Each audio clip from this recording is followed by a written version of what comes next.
불면증을 치료하지 않고 방치한다면 피로, 무기력, 집중력 저하, 스트레스, 신경과민, 소화불량 등의 증상을 동반하거나 직무나 일상생활에 악영향을 끼치게 됩니다. 여기서 더욱 경계해야 하는 것은 이러한 상황이 오래 지속되면서 우울증과 같은 신경정신과 질환까지 동반될 위험이 있다는 것입니다.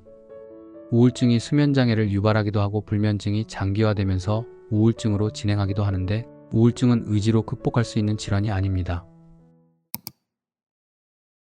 밤잠을 못 이뤄서 고통받는 이들이 점점 늘고 있습니다. 불면증은 현대인들에게 친숙한 단어가 된 지 오래되었습니다. 현대 사회의 바쁜 일상을 살아가는 요즘, 스트레스로 인해 수면장애를 호소하고 수면제를 복용하는 환자들이 많아지고 있습니다. 나이를 가리지 않고 찾아오는 불면증은 건강을 위협하는 치명적인 만성질환 중 하나라고 할 수 있습니다. 특히 유병률이 높은 중노년층이라면 더욱 주의해야 합니다. 건강보험심사평가원 국민관심질병 통계에 따르면 2021년에 불면증으로 병원을 찾은 환자 수는 약 68만 명으로 2017년에 약 56만 명에 비해 4년간 12만 명가량 증가했습니다. 연령대로 보면 50대 이상의 중노년층이 71.4%에 달하는데 여성이 남성보다 1.5배 이상 높은 상황입니다. 불면증의 원인은 복합적이고 다양한데 특히 중노년 여성은 수면제 복용하는 것 말고 다른 치료법이 없다고 생각해서 그냥 참고 넘기는 경우가 많습니다. 불면증이 만성화되면 우울감을 증대시키는 것은 물론 면역질환 및 인지기능 저하, 기타 합병증으로도 이어질 수 있으므로 빠른 치료가 필요합니다. 잠을 잘 못 자거나 자다가 자주 깨고 한번 깨면 다시 잠들기 힘들거나 아침에 일어나도 개운하지 않은 증상들이 단독적 또는 복합적으로 나타납니다. 그 원인도 복잡하고 다양해서 복용하고 있는 약물이 문제가 되기도 하고 수면 무호흡증과 같은 수면 관련 질환이 있는 경우나 소음이나 밝기 등 수면 환경이나 스트레스도 수면을 방해하는 요소 중 하나입니다. 유병률이 높은 중노년 여성의 경우 노화로 인해 생기는 수면장애와 함께 호르몬 밸런스가 붕괴돼 불면 현상이 커지기도 합니다. 또 나이가 들어 신체 활동량이 줄면 자연스럽게 수면 요구량도 줄어드는데 이에 따라 덜 자게 되는 생리적인 적응 현상도 나타납니다. 이때 운동 같은 보완적인 신체 활동을 하지 않으면 수면 욕구는 더 줄어 악순환에 시달리게 됩니다.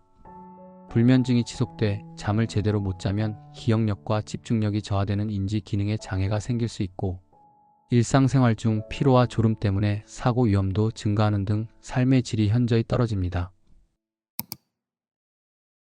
의학적으로 볼 때 불면증은 수면 환경 조건이 적절한데도 불구하고 잠을 제대로 이루지 못하는 상태가 2주 이상 지속되는 경우입니다.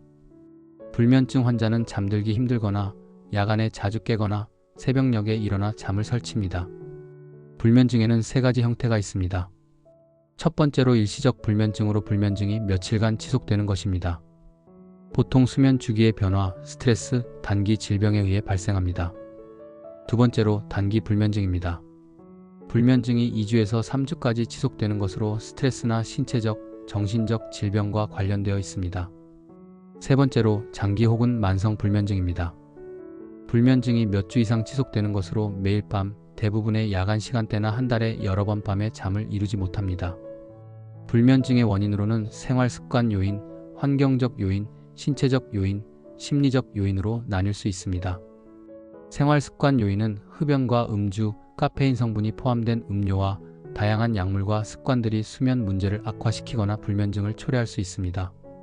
환경적 요인은 자동차 소리, 비행기 지나가는 소리, 이웃의 텔레비전 소리와 같은 소음도 수면을 방해할 수 있으며 방이 너무 밝거나 방 안의 온도가 너무 낮거나 높아도 수면을 방해할 수 있습니다. 신체적 요인으로는 미국 수면질환학회에서 8,000명의 사람을 조사한 결과에 따르면 모든 만성 불면증의 원인 중 절반은 호흡 관련 질환이나 자는 동안의 주기적 근육 경축과 같은 1차적인 수면 관련 질환이 원인입니다. 마지막으로 심리적 요인은 스트레스나 환경 변화에 의해 불면증을 쉽게 겪습니다. 가정 문제나 직업 문제와 같은 것을 걱정할 때 잠을 설치고 결국 잠자는 것에 대해 걱정하게 되면 그 걱정 자체가 수면을 방해합니다. 인간은 애초부터 스트레스 받으면 각성 상태를 유지하게끔 설계되어 있습니다. 스트레스를 받으면 신체가 각성할 수 있도록 아드레날린과 코르티솔과 같은 일종의 스트레스 호르몬을 분비합니다. 수면 신경 물질들의 수면 유도 역량을 넘어서면 계속 깨우기 때문에 수면 교란이 일어나 잠들 수가 없는 불면증 상태가 됩니다. 불면증을 치료하지 않고 방치한다면 피로, 무기력, 집중력 저하, 스트레스, 신경과민, 소화불량 등의 증상을 동반하거나 직무나 일상생활에 악영향을 끼치게 됩니다. 여기서 더욱 경계해야 하는 것은 이러한 상황이 오래 지속되면서 우울증과 같은 신경정신과 질환까지 동반될 위험이 있다는 것입니다. 우울증이 수면장애를 유발하기도 하고 불면증이 장기화되면서 우울증으로 진행하기도 하는데 우울증은 의지로 극복할 수 있는 질환이 아닙니다. 부정적인 생각들이 들 때 그것이 이성적으로 옳지 않다는 것을 알더라도 부정적 사고가 끊임없이 생각에 침투하게 됩니다. 그대로 방치할 경우 앞으로의 생활에 부정적인 결과를 초래할 위험이 있습니다. 동물 실험에서도 잠을 못 자도록 수면을 박탈하면 음식 섭취의 이상, 체중 감소, 체온 저하, 피부 장애, 심한 경우 사망까지 초래한다는 연구 보고가 있습니다. 불면증은 일반적으로 약물 치료에 앞서 인지행동 치료를 우선적으로 진행합니다. 생활습관, 수면 패턴, 잘못된 건강 정보 등으로 인해 불면증이 만성화되는 것을 막는 치료 방법입니다. 잠을 자는 시간을 조정하고 수면 패턴에 문제점이 없는지를 분석합니다. 이때 스스로 수면 일지를 꾸준하게 기록하는 것이 중요합니다. 잠자리에 든 시간, 일어난 시간, 카페인이 함유된 음료를 마신 횟수, 하루 동안의 운동량 등을 꼼꼼하게 기록하고 그 결과를 토대로 훈련과 치료를 진행합니다. 불면증 증상이 심할 때는 인지행동 치료와 함께 약물 치료를 병행하기도 합니다. 불면증은 원인과 증상이 다양한 만큼 약물 치료에 사용하는 약의 종류도 다양합니다. 다만 약을 임의로 복용하거나 중단할 경우 오히려 증상을 만성화시킬 수 있습니다.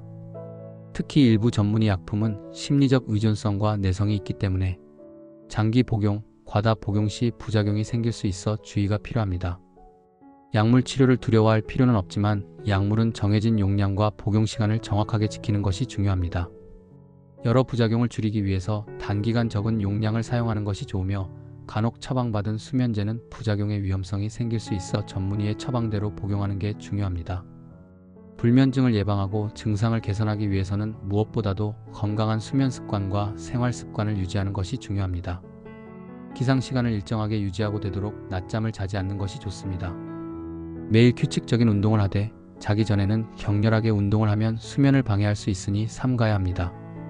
일상생활 속에서 불면증 극복하는 법을 찾는다면 우선은 자야 한다는 것에 대한 잘못된 집착과 강박적 생각을 줄여야 합니다. 또한 밤에 잠을 자지 못했다 해서 낮잠을 자는 것은 피하도록 하며 취침 전 TV, 스마트폰과 같은 화면 노출을 줄여야 합니다. 낮 시간에 햇빛을 충분히 쐬어주고 규칙적인 운동이나 취미생활로 스트레스 관리를 평소에 미리 잘하는 것도 스트레스성 불면증에 도움이 될 수 있습니다. 술, 담배, 카페인도 피해야 합니다. 잠이 오지 않아 술을 마신다는 사람들이 있는데 술에 취해 몽롱한 상태에서 잠들지 모르겠지만 술이 없으면 잠을 청할 수 없게 만드는 알코올 의존성을 가지게 할 수 있게 만들 수 있습니다. 잠을 잘 못 잔다는 건 수면 패턴을 잃어버렸다는 뜻입니다. 침대에서 잠들지 못하고 뒤척이는 시간이 많아지면 뇌가 학습을 하게 됩니다. 따라서 잠자리에 누워서 15분 이상 시간이 지나도 잠이 오지 않으면 애쓰지 말고 그냥 일어나서 책을 읽거나 음악을 들으면서 잠이 올 때까지 기다리는 것이 좋습니다. 침실이 뒤척이는 공간, 불안한 공간이 아니라 편하게 잠을 자는 공간이라는 인식을 하는 것이 중요합니다. 불면증은 억지로 잠을 청하는 게 아니라 호르몬과 신경 물질의 흐름에 따라 잘 수 있도록 하는 것이 가장 중요합니다. 지속적인 불면증으로 인해 주무시지 못하시는 분들이 있다면 수면제에 의존하기보다는 평소 식습관을 통해 불면증을 개선하는 것이 중요합니다. 최근 수면제의 오남용에 대한 문제가 대두되며 불면증에 좋은 식품을 찾는 분들이 크게 늘었습니다. 굳이 약을 먹거나 좋은 한약을 짓지 않아도 알고 보면 주변에서 쉽게 구할 수 있는 식재료로 이런 고민을 해결할 수 있습니다. 불면증에 좋은 음식 첫 번째로는 체리입니다. 체리는 수면 사이클을 조정하는 데 도움이 되는 호르몬인 멜라토닌을 함유하고 있습니다. 연구에 따르면 매일 체리 주스를 2잔씩 마시는 사람들은 그렇지 않은 사람들보다 40분 정도 더 긴 양질의 수면을 취할 수 있습니다. 또 체리는 불면증의 강도를 떨어뜨리는 역할을 해서 만성적인 불면증에 시달리고 있는 사람들에게도 도움이 됩니다. 체리에 함유된 멜라토닌 성분은 수면 유도 효과뿐만 아니라 생체 리듬을 조절하는 역할을 합니다. 수면 호르몬인 멜라토닌은 생체 리듬을 조절함으로써 깨어있는 시간과 잠을 자는 시간을 일정하게 유지하도록 해주는 효능이 있습니다. 뇌를 진정시키면서 잠을 유도하므로 수면의 양과 질을 높여줍니다. 불면증에 좋은 음식 두 번째로 대추입니다. 대추 3알이면 죽어가는 사람도 살릴 수 있다는 말이 있습니다. 대추에는 은은한 단맛을 내는 주요 성분 중 하나인 갈락토스는 신경을 부드럽게 이완시키고 스트레스를 줄여주는 데 효과적입니다. 이 성분 덕분에 불면증으로 인해 잠이 쉽게 오지 않거나 신경이 과민해져 있을 때 대추를 섭취하신다면 도움이 될 수 있습니다. 대추에 함유된 풍부한 천연 당분은 긴장된 몸과 마음을 완화시키고 흥분된 상태를 진정시키는 데 탁월한 역할을 합니다. 대추는 해독 작용이 있어 온몸의 긴장감을 풀어주고 소화기를 편안하게 해주는 효과가 있습니다. 작은 일에도 쉽게 긴장하고 근육이 굳어지는 느낌이 든다면 대추로 심신의 안정을 되찾아 보시길 바랍니다. 그냥 먹어도 좋지만 따뜻한 물에 우려내 차로 마셔도 좋고 대추를 넣어 밥을 지어 먹는 것도 좋은 방법입니다. 불면증에 좋은 음식 3번째로 통밀입니다. 통밀은 소맥이라고 불리며 잠이 안 올 때 생각이 많아지고 열이 나는 경우 통밀이 가슴의 답답함을 제거하며 잠을 잘 오게 하는 효과가 있습니다. 체내의 열을 내려주며 스트레스로 인한 불안증과 허열을 내려줍니다. 통밀 역시 밥을 지을 때 첨가하거나 대추와 함께 차로 끓여 마셔도 불면증에 좋은 효과를 볼 수 있습니다. 통밀빵에 함유된 트립토판 물질이 잠을 유도할 수 있도록 신경세포와 뇌를 자극시키기 때문이라는데요. 숙면장애 치료를 위해 통밀빵을 꾸준히 섭취해 보시기 바랍니다. 불면증이 너무 심해서 일상생활하기 어려울 정도라면 수면에 도움되는 식품 섭취 이외에 최근에 안정성이 입증된 식물성 멜라토닌과 같은 영양제를 복용할 수도 있습니다. 다만 전문가 상담을 통해 불면증의 원인을 파악하고 근본적으로 불면증을 개선해야 합니다. 음식을 만병통치약처럼 맹신하다 오히려 불면증 증상을 악화시킬 수 있기 때문이죠. 잠이 보약이라는 말을 익히 들어 알 것입니다. 잠을 잘 자고 일어나면 하루를 개운하게 시작할 수 있기 때문입니다. 너무 늦게 잠이 들거나 불규칙하게 잠을 청하면 육체적으로 힘듦을 겪기도 합니다. 종일 정신이 몽롱한 상태로 하루를 소비할 때도 있지요. 자신이 야행성이라고 말하는 분들도 몸의 습관이 되어서 알아차리지 못하고 있을 뿐 결국 잠을 매일 빚지고 살고 있는 것입니다. 수면 시간은 몇 시간이 하루 중 최적의 시간이냐에 대한 갑론을 박이 있지만 잠을 잘 자야 하는 것은 부인할 수 없을 것입니다. 최근에 수면의 질에 대한 다양한 연구 결과들에서도 잠의 중요성은 계속 강조하고 있습니다. 인간이 해가 지면 잠을 취해야 하는 것이 기본값이고 푹 자고 개운하게 눈을 뜨는 시간이 어떻게 보면 나의 최적의 수면 시간이 아닐까 하는 생각을 해봅니다. 지금 당장 수면 패턴을 잃어버리셨다면 오늘 영상을 통해서 불면증의 요인을 개선하셔서 편안하고 건강한 수면을 취하셨으면 좋겠습니다. 박식한 공방 오늘은 여기까지입니다. 오늘 영상 도움이 되셨다면 구독과 좋아요 부탁드리며 평안하고 편안한 하루 되세요.